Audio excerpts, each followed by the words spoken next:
minutes, so thank you for being here in time.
Hi, everybody. Thanks for joining us today. We will start in around 4 minutes. Thank you for being here.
Hi, everybody. Thanks for joining us. We will start in 3 minutes. Thanks for being here.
Hi, everybody. Thanks for joining us today. In 1 minute, we will sharply start. Thanks.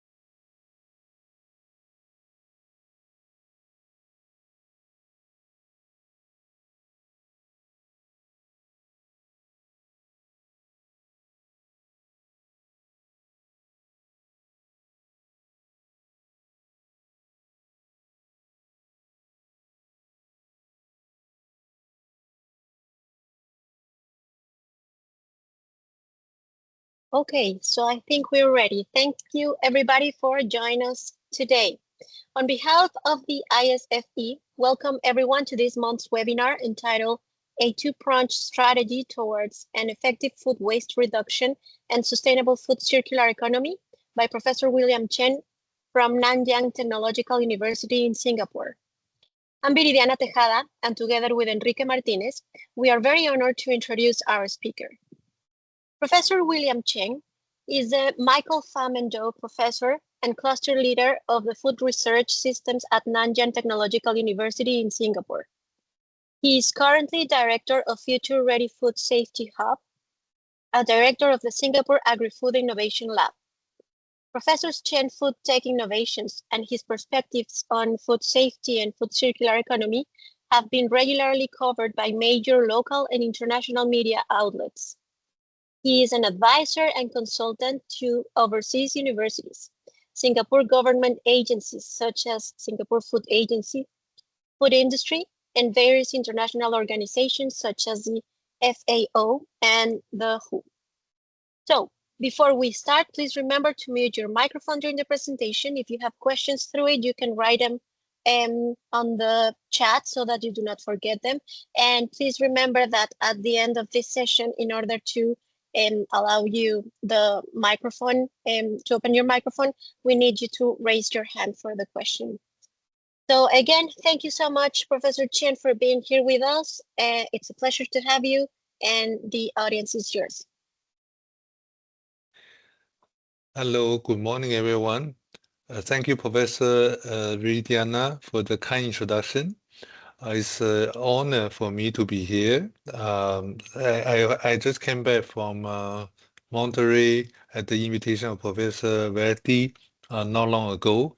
So it's always heartwarming to be with colleagues from Monterey again. So as Professor Viridiana introduced, I would like to share with you on the perspective from Singapore towards this building a more efficient food system. Today will be more targeting on various approach to reduce food waste reduction. And I will explain the importance of doing so, as well as how this initiative or effort could actually benefit the enhancement of future food system. So let me share the screen with you.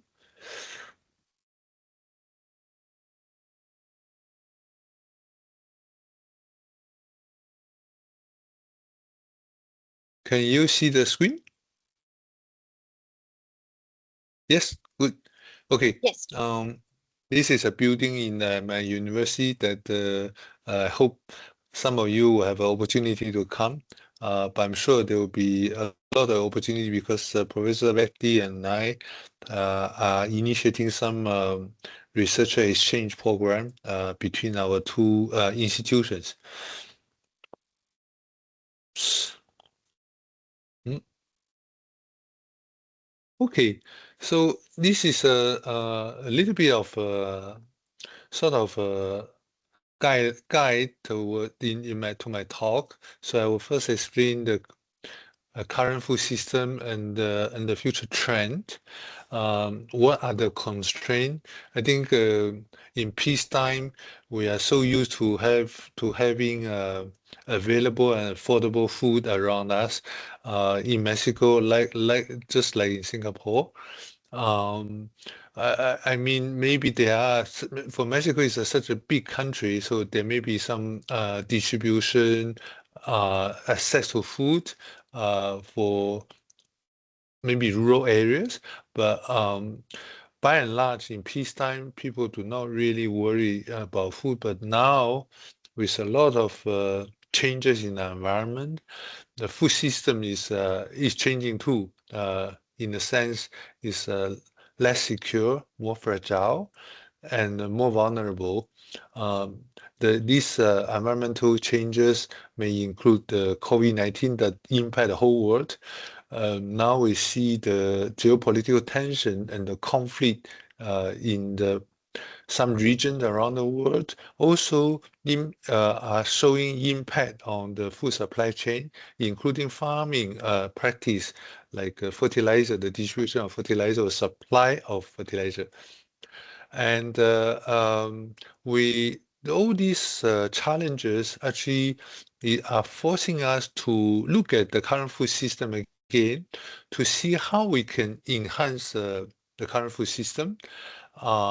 One school of thought is just move to the novel food alternative protein, but we believe that there are areas to be improved in the current food system, such that we are not kicking the can down the road by moving straight forward to the alternative food, because they will face different challenges. Um, so one of the effort that is gaining traction, I think, championed by Professor Vetti in Monterey as well, that is to build the food circular economy.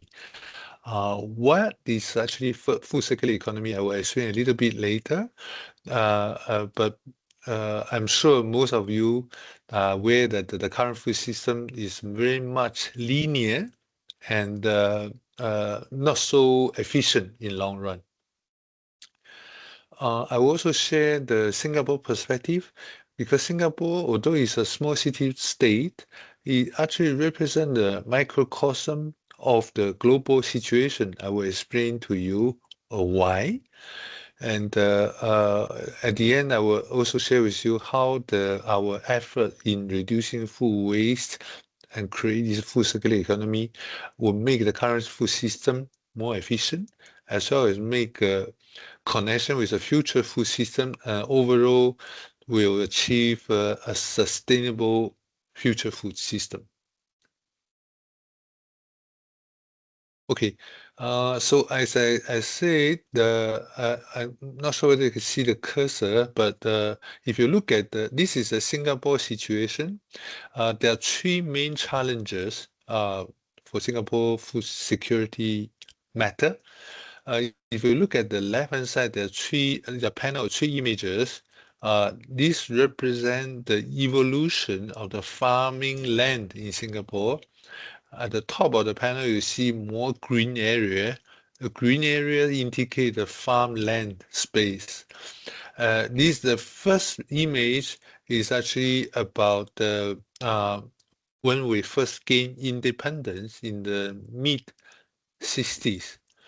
By then, we have about 25% of farmland, so more or less we have a certain level of self-sufficiency in terms of food supply. But our founding prime minister has a different idea. He thought that for a small country like Singapore, without natural resources, we ought to develop high-value economy. So farmland will let go to be replaced with industry space like microelectronics, petrochemicals, as well as manufacturing. So much so that you can see that over the years, as we move over time, at the bottom of the left-hand panel, you see virtually no more green area. You still see the green dot on the bottom left image, but this is information 10 years ago.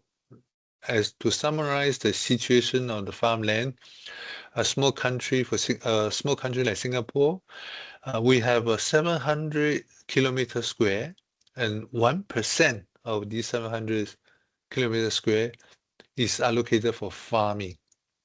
So why I say this is also reflective of a global situation. If you look around, in bigger countries like including Mexico or India, even China, we see that the extreme weather conditions are affecting the yield of the crops.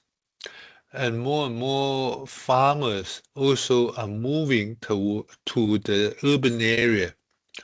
So it was estimated by the FAO, the Food and Agriculture Organization of the UN, that 70% of the world population will be living in the urban area, which means Singapore's constraints are actually similar to global situation because we have very little farmland, but globally, no farmers will stay on the farm. So it's the same thing.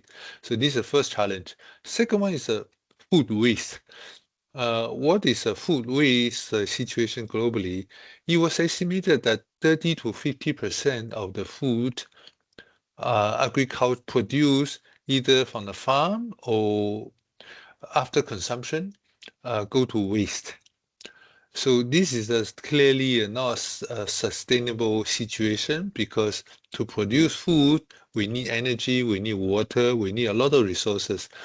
To make this, to put the 30 to 50% of this uh, food produce or agricultural product to waste is clearly not sustainable because when the food waste are disposed of in nature, in Singapore, we burn it, but not all the country will use high cost energy to burn the food waste. If you let it decompose in the nature, the problem is that you will see greenhouse gas emission. So it's a double whammy. First, we have this increasing incident of extreme weather conditions, which affect the crop yield. At the same time, we dump the food to the environment, and that at the same time increase the greenhouse gas emission. And so it's like a negative loop. And the food waste I'm talking about here, you see in the middle, in the center of the image, refers mostly to post-consumption at the consumer level. Because Singapore, we don't have this supply chain issue because we don't produce much of agriculture products. So most of the food, 90% of the food are imported from 180 countries around the world. So the problem here is less of a food loss, which is referring to the food waste generated along the supply chain before consumption. Food waste usually refer to the after consumption. What you see here is that we generate about 40% of the food waste after consumption. And this clearly is a burden for government as a budget to import food, 90% of the food from overseas. So we need to address this. And FAO also has estimated that if we can reduce food waste to zero through a globally coordinated effort, there's no need to worry about farmland, no need to introduce genetically modified crops. So that is the impact on the food waste reduction. At the bottom on the right-hand level, you see the population. This is again a global trend that in Singapore especially is a very fast aging society. So what is linked to food security is that the elderly, they have a different way of appreciating food and accepting food. So for example, me, I'm not young anymore, but my children who are millennials, they have a very different taste from me. Sometimes I can accommodate, but no, not all the time. So this shows that producing food that is which are acceptable by the aging population is also a challenge because if they do not accept this food, then it go to waste. So you're contributing to food waste generation. So to summarize this one slide, what we can see is the need to connect the dot. So meaning that if we know what consumers want, then we can tell the farmer to produce according to the need. And then if we can find measures using data to monitor the waste generation and connect the three dot, then we can achieve this food circular economy. Yeah. So coming back to the food waste, just now I mentioned that the food waste is not unique in Singapore. So let's take a look at the at the regional level countries around Singapore. This one I will probably skip. This just shows you the traditional way of food supply chain from farm to fork at home. Traditional way of food supply chain is linear. So farms are usually far away from the city, and then we need to transport, we need to store this agricultural food, and then we need to process, distribute, and then end up in the retail outlet, and then before the dining table, right? So there are a lot of challenges with this linear model because as we can see, food supply chain can be disrupted by many environmental changes like COVID-19 pandemic or this regional conflict which affect the shipping, for example. Okay, so let's take a look at the in the Southeast Asia. Southeast Asia referring to the region where Singapore is located. We are surrounded by countries like Vietnam, Malaysia, Thailand, Indonesia, and the Philippines. This is not to show that Singapore is a country that manages food waste well. If you look at the circle on the right-hand side, the last column, second from the bottom, that's the Singapore situation. The red color indicate the volume, the percentage of the food waste in the proportion of overall economy of the particular country. So I would not encourage you to look at the country's name on the panel. That's not the point here. The point here is that food waste is not uniquely Singapore. It's a regional problem as well. And globally, it's a similar trend. I would not need to explain the three images at the bottom because basically, as I have explained earlier, a large proportion, 1/3 indicated here, of food product go to waste, and then if we live in the nature, they would generate greenhouse emission. Yeah. So the takeaway message from this slide is that when we have a common problem, then there's a way to develop solution together and share the knowledge, share the technology, so that we can build the human relationship to overcome the challenges together, not always work alone. In Singapore's context, we have been exporting food using, just agreement, cash transaction, these things. But I believe that if we can build this partnership through technology transfer, then we have the human touch, then it's easier to work together to overcome the challenges facing all the countries in the context of food security.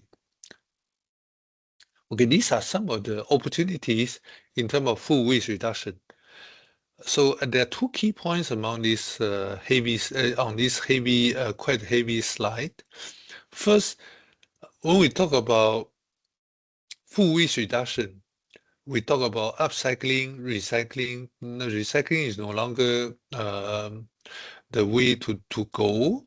More and more effort are focusing on upcycling. Upcycling meaning take value out of the food waste and then either reconvert back to the current food system or make them high value ingredient, food ingredient. As opposed to recycling, that is converting food waste to fertilizer to compost. That's what we call low value recycling.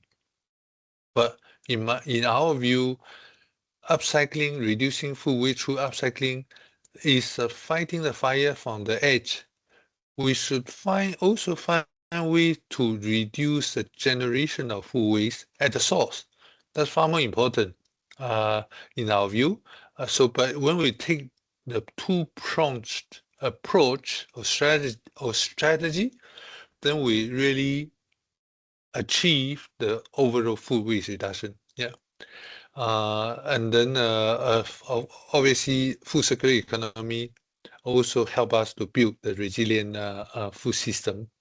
I probably do not have time to explain each image on this slide, but I think the take-home message from this slide is that first we need to put in effort to reduce generation of food waste. Second, combine some of the food waste are inevitable. For example, if you drink beer, then there will be always spangled. If you eat the bean curd like in Asia, then you always have soybean residue. So these are inevitable. So we need to develop measures to reduce, to upcycle these side streams. But reducing the generation of food waste is possible to, as I explained earlier, if consumers know exactly how much they want, right? How much they need to eat in terms of nutrition value. And if we can go through this education, use data science as well, so we can monitor the food, the quality along the supply chain, then we can achieve to a larger extent the reduction of food waste generation, which I will explain later using our most recent research data. Okay, so first, using artificial intelligence in food waste reduction at the source. So this is a paper that's published by our group. We use artificial intelligence and machine learning to develop a predictive modeling of microbial growth in the food produce along the supply chain, from slaughterhouse to processing and to distribution to storage. And this model actually allow us to predict the dangerous level of microbial growth, which affect the food quality, such that we can reduce not just of this incidence of food safety lapse, because right now the food poisoning incidents are dealt with stopping operation, investigating the cause of these food poisoning labs, and all these are very costly and time-consuming, resource-draining, what we call reactive approach. So what we are building here is through machine learning, we build a model. In this case, we use Salmonella uh, as a case study to see how they grow in the a simulator environment. Of course, we use real-world data to train the model such that the prediction is more closer to the reality. So we see the application at a number of areas. First is we ensure the food safety. And then we also increase the dynamic shelf life of food produce, because right now, if you go to supermarket, at least in Singapore, you look at the best before date, there's actually not much of clarity on the science behind this date. So using our model, we can actually monitor real time the freshness of food produce, also microbial proliferation in this food, so that we can arrive at the correct estimate of what kind of food are no longer good to be consumed. So this is one way to reduce food waste. This is a dynamic shelf life, food safety, enhanced food safety. We have also demonstrated that by changing the storage temperature from -20 to -18, we can use our predictive modeling to show that whether the food quality remains the same or microbial proliferation is under control. So this will help us save a lot of energy, electricity consumption cost. In today's environment, energy cost obviously is on everybody's mind. Yeah. So this is our way to use data science to reduce food waste at the source. The second one is, I just use a few examples to illustrate the point. The second one is food waste reduction through upcycling. As you can see at the bottom, I just like to draw your attention on the bottom three images. First one is we have developed plant-based natural food preservative. This will also tie in with what we discussed in the previous slide.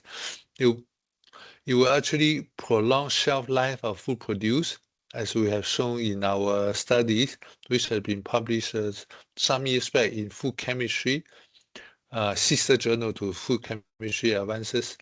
And in that, we know that by extending shelf life of food produced at the supermarket or retail end, we also reduce food disposal, therefore reduce food waste generation.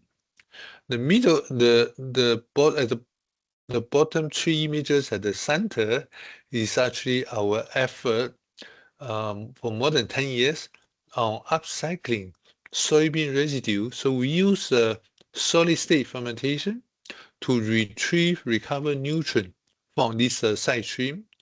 And as we know, this side stream are not just rich in nutrient, but also rich in fibers. So fibers are not always cannot always be hydrolyzed by fermentation.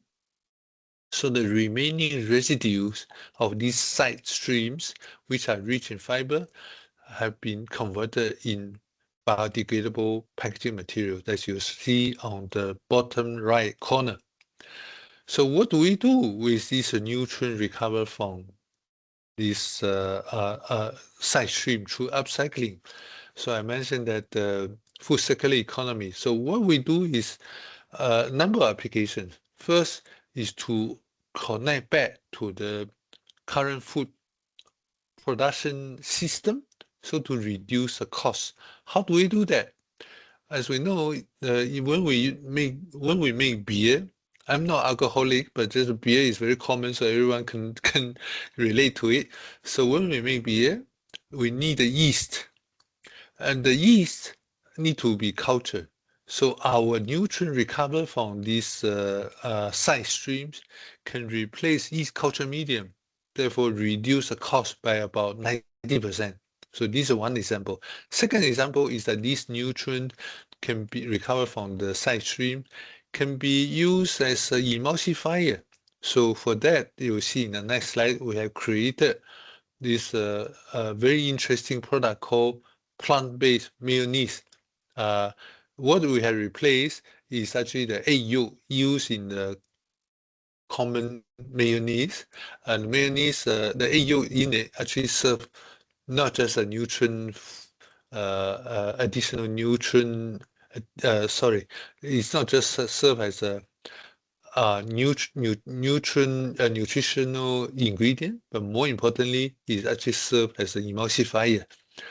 And our nutrient recovered from the side stream valorization or upcycling have been shown that can be used to replace the egg yolk in the mayonnaise. And it tastes very good, actually.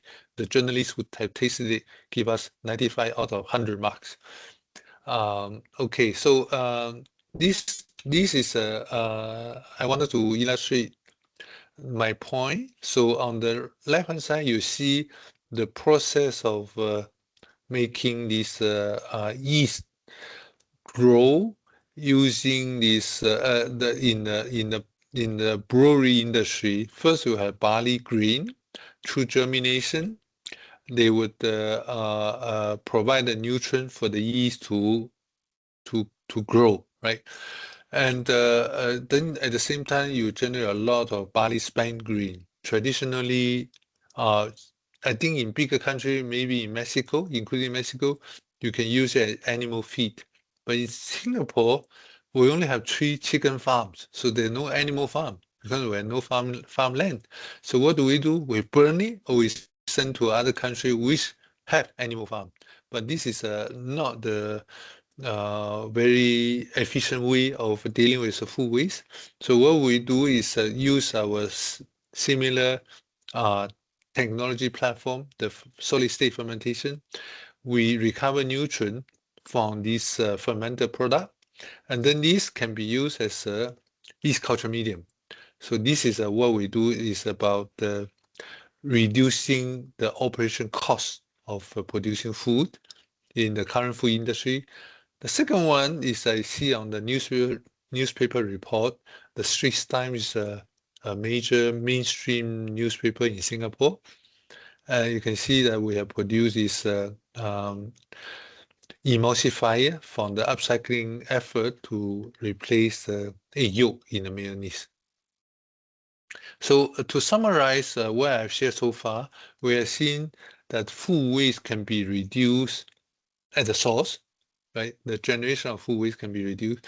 In this case, we use artificial intelligence, data science, and for the food waste to be like this processing side stream, if we don't use it, then become a waste. If we use it properly, uh, they can be actually upcycled and then either connect to the current food industry or create new food product. And something I have no time to mention here is also the potential to support the alternative food industry. We have demonstrated separately that these nutrients recovered from the side streams can be used to replace the animal serum in the cultivated meat industry, as well as support the urban solution like mushroom farming and other type of urban solution. Yeah. Okay, so this is a very heavy slide. There we have I will share with you on the reference paper we have published in the Nature Partner Journal called Science of Food in 2024. So importance of highlighting the importance of food circular economy. I think basically we are through this effort we are aiming to achieve food waste reduction through upcycling. First, recover nutrients from the side stream. Second, converting the remaining residues into usable materials. Some interesting anecdote is that we have used a durian husk. Durian is a tropical fruit in Southeast Asia. In Singapore, we consume about 12 million durians a year. So it's huge. And only for each durian, about 10% is edible. The rest go to the waste. So 90% of the durian goes to waste. So we have developed a technology to convert to extract the fiber from these durian husks and convert them into hydrogel with biomedical applications. This is really something that thinking out of the box. Yeah. So I will not go into details about this slide because I think it summarizes what I have shared with you, the importance of creating food circular economy. So one question that comes to people's mind is that if it is so good, how can they be so good, the food circular economy? Are there any areas we should consider to improve? Because there's no holy grail in the food system. So you have, when we create this food circular economy, we retain all the nutrient and we make all the rest into usable materials. But are there concerns? Our paper actually point to the summarize of some of the consideration that we should bear in mind when we create this food circular economy. One of them is actually obviously the potential hazard associated with these um, processing side streams. Take the example of barley green. What is used internal. The true germination, all the nutrients are squeezed out. And in the case of soybean, we squeeze out the juice from the soybean, and what is remain behind are the husk, are the residues. And as we know, the agriculture product are grown in the open, and so they are prone to contamination by environmental um, substances, including toxin, fertilizer, uh, biopesticide, all these. And when you store this agricultural product over time, you also may see the accumulation of mycotoxin. And this is about farming product. If we talk about aquaculture product, then you have heavy metal, like an example, right? So when we close the loop, we actually keep everything inside. So this is a very important consideration for us to to in our effort to develop food circular economy.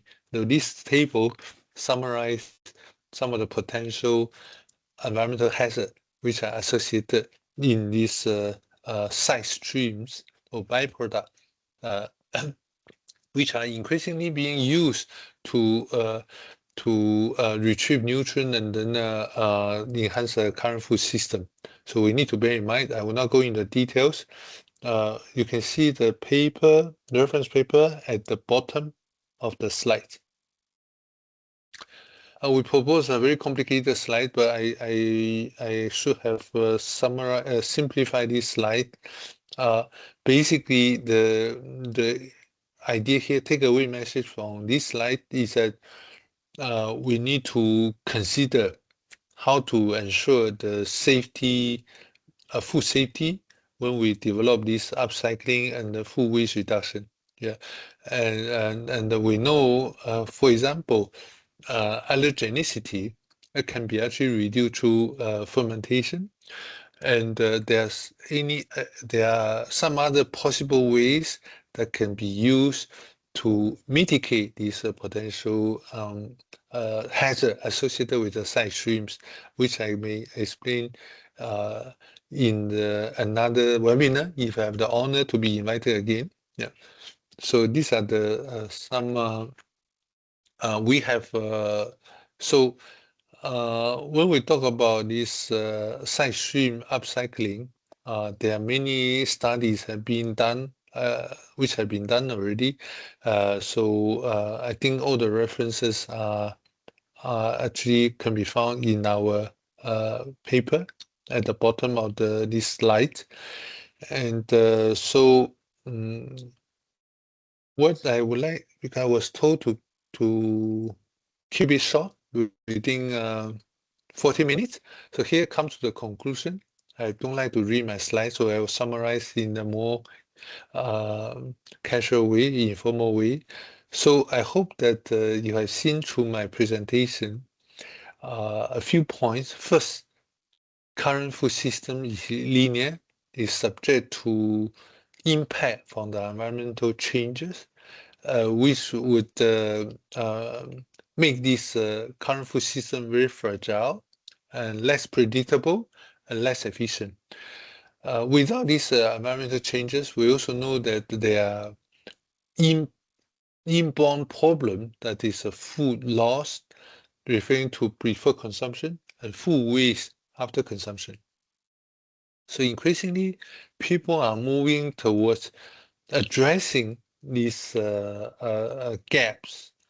One way is to focus on food waste reduction. When we talk about food waste reduction, it's people are more focusing on how to recycle, or recent years how to upcycle, but not, in my view, more effort should be put in to reduce the generation of food waste at the source.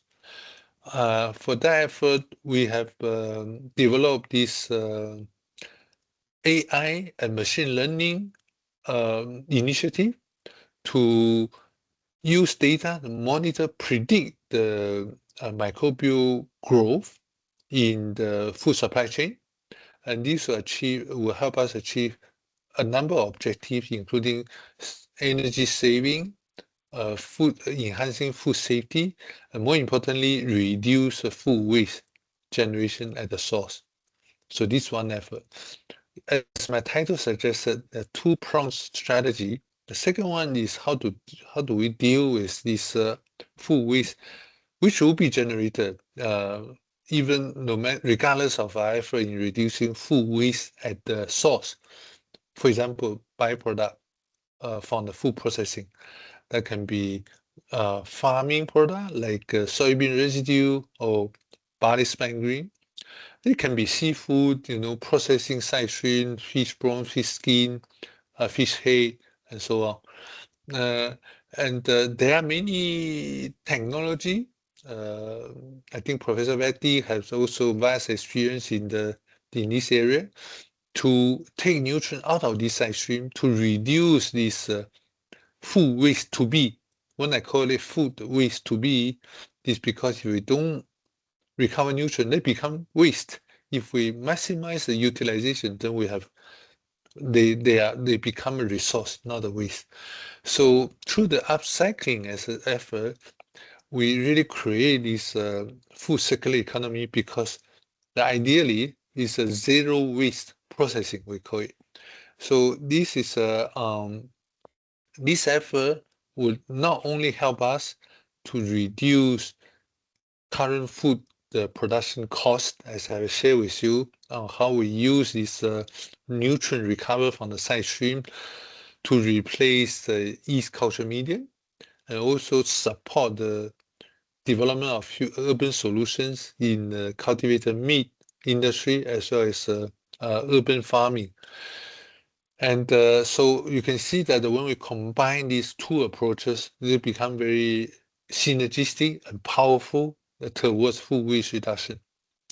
But lastly, I'll share with you importance of developing a comprehensive view of the food system, of the food waste reduction effort, including bearing in mind that there are potential hazards associated with this byproduct, and we need to develop new technology to remove or mitigate the impact of this associated hazard to our food reduction effort. I think when we achieve this food waste reduction as a collective effort globally, then we will really achieve this a resilient food system, including development of these alternative food sources. And so I hope I have shared something that generate some interest for our collaboration between Monterey and NTU Singapore. Thank you so much for your attention. I'm open for question and answer now. Thank you.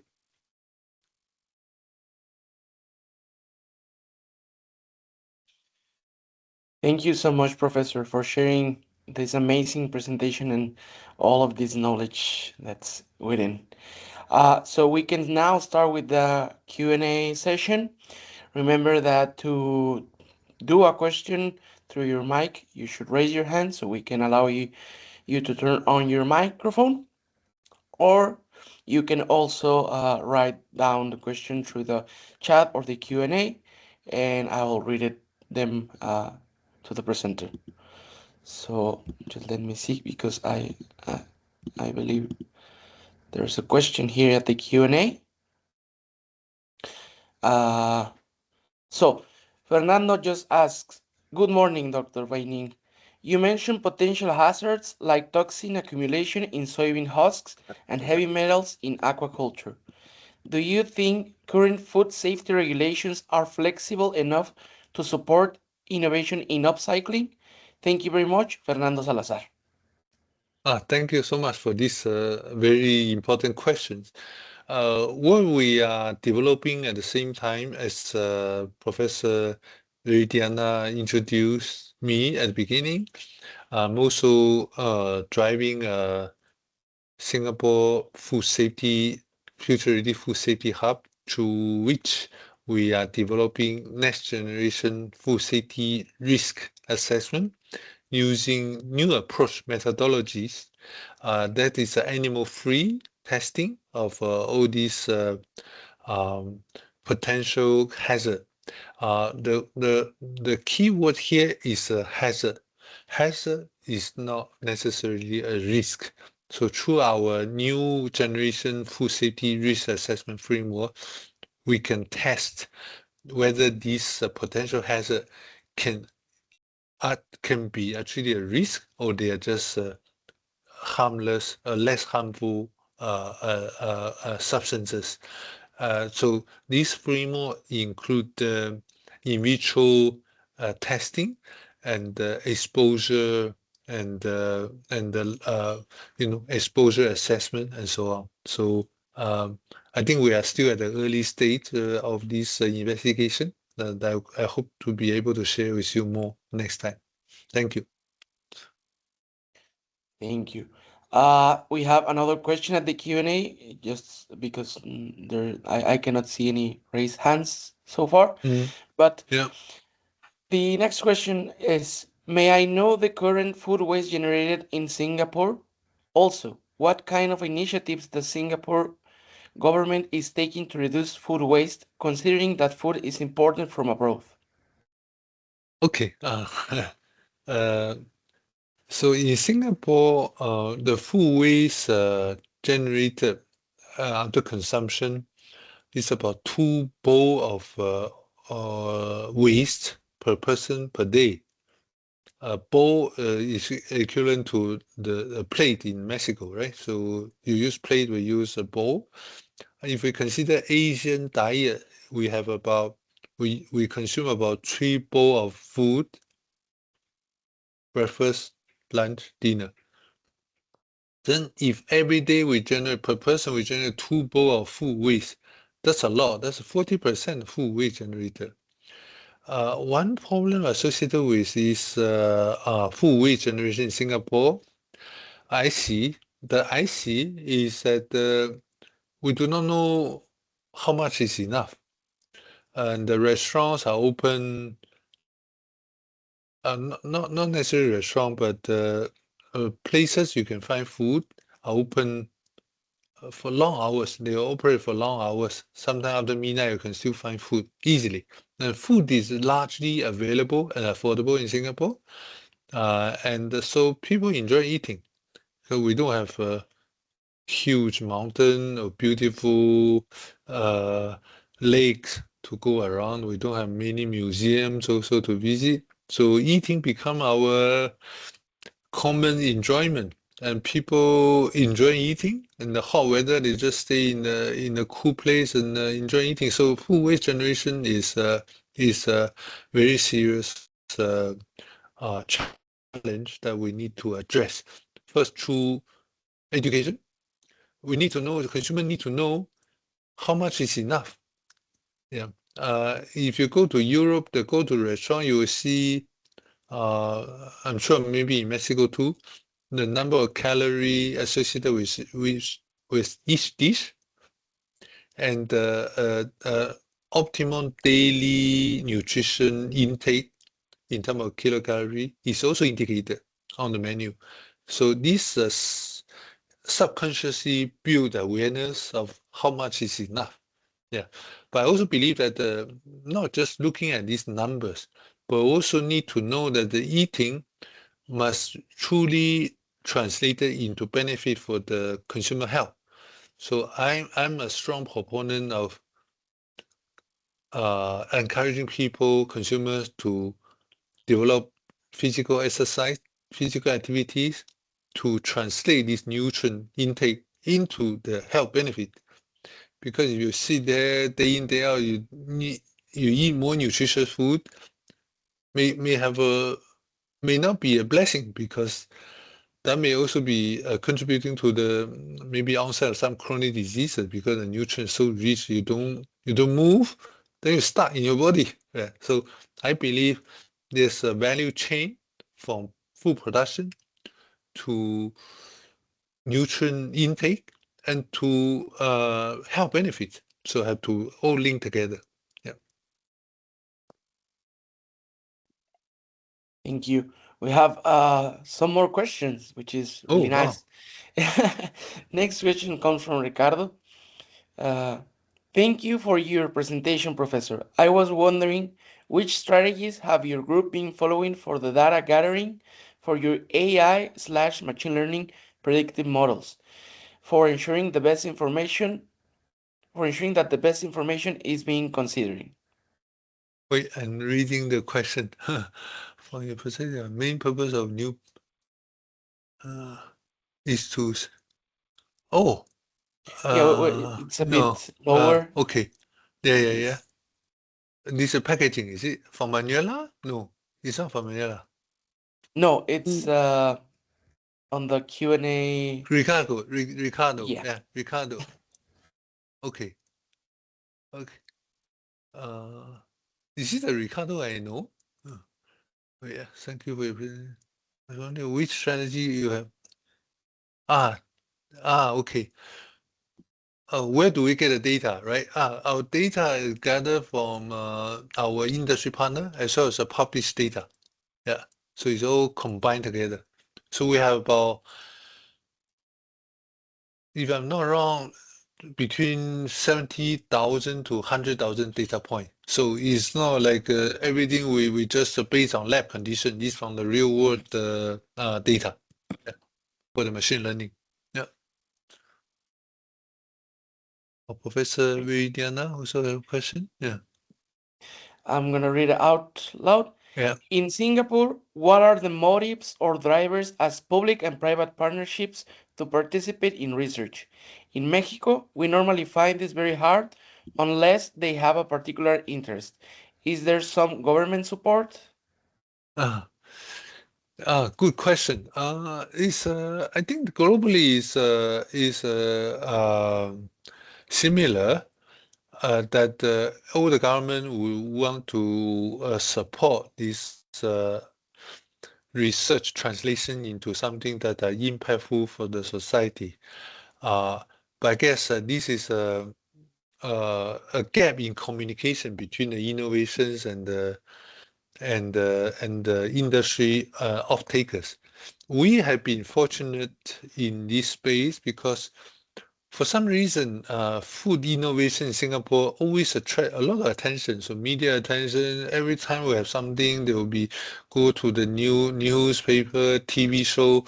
So the awareness is quite visible, and through this media exposure, we have generated a lot of industry interest because we would not know which company would need what because they will not share anyway, but they follow the news report, then they will see this may be useful for their purpose. Then we start the conversation, then we start building this research collaboration agreement or joint lab. And then that's how our innovation can actually can be associated with industry applications. Some of them are in fact translated into commercial product already. Yeah, but not all, obviously, because not all the innovation are scalable, can satisfy, can meet the requirement of the industry. But we do see that this is a good communication, a good way to communicate our innovation to the broader audience, in the sense that the government give us support to develop innovation, then the industry partnership come in through getting aware of the innovation. Yeah. Thank you. We have a few more questions from Yeah. Manuel asks, from your perspective, the main purpose of new packages is to substitute traditional packaging materials, or this is more related to subproducts valorization. What are the challenges Ah, for those new packaging material scalability into the ah, current food system? ah. This is when I just I mentioned now all the innovations can be commercialized. This is one of those. Because when we talk about biodegradable packaging materials, the cost we can never compete with petrochemical derived clean film, for example. So competing down. When we talk about upcycle, we are actually competing down with the low-cost chemical-based packaging materials, and therefore our innovation in the biodegradable packaging material, we have some initial success through spin-off, but it has yet to reach the large volume that can be competitive with chemical-based packaging materials. Yeah. Great. So let's proceed with a few last questions. Uh, here on the chat. We have what are the main causes of food loss in Singapore? I think that's Wait, what are the yeah. What are the main causes of food loss in Singapore? good question. As I mentioned, we don't produce, we don't have farmland, very little farmland. So food loss come usually from the retail end. We look at the expiry date. And Singapore is a hot weather. We have a very hot weather. So retail end, not everything is a refrigerator, right? You don't need to. So some of these would the hot weather would actually make these uh, vegetables or not meat or seafood. We do chill them.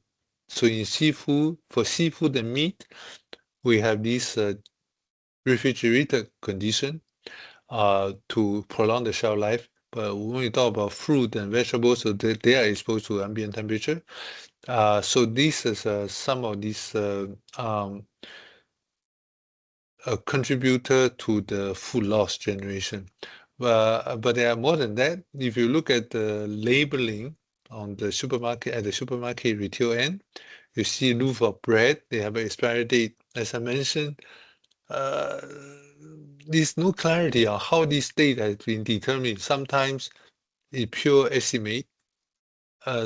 Sometimes to play safe, to make sure people don't get food poisoning. Sometimes it's to generate fast turnover. So there are many reasons to uh, put up this as best before date.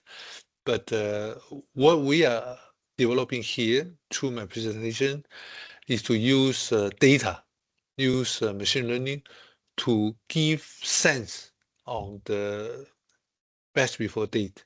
And then in doing so, we are hoping to reduce generation of food loss at the retail end. Yeah. Thank you. Okay, although we have a few more questions, we are aware that it's kind of late in Singapore right now.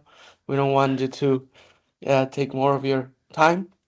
So I'll be just No heading problem. out to the closing of this session, and then we will pass the microphone to Professor Belti for a closing remark.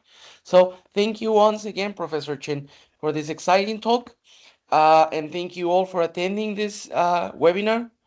And please keep tuned through our social media so you can be updated with the next for where the next webinar date will be.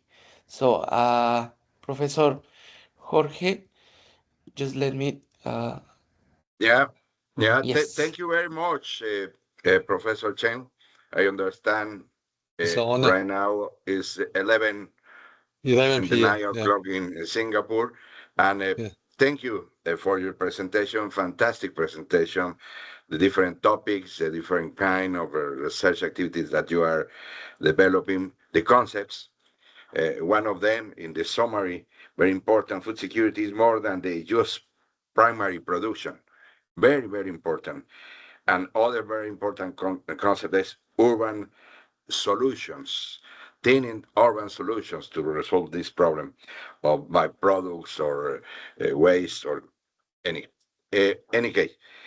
Thank you for your participation. Very important ideas, very important research activities. And thank you very much for all of the persons to attend this webinar. Thank you so much for having me here with you. Yeah. It's a huge pleasure and honor. Thank you. Thanks, Have a Professor good day Chen. ahead. Yeah. Till the Have a next good day time. ahead. Thank you. Bye bye, Thanks. everyone. Bye bye.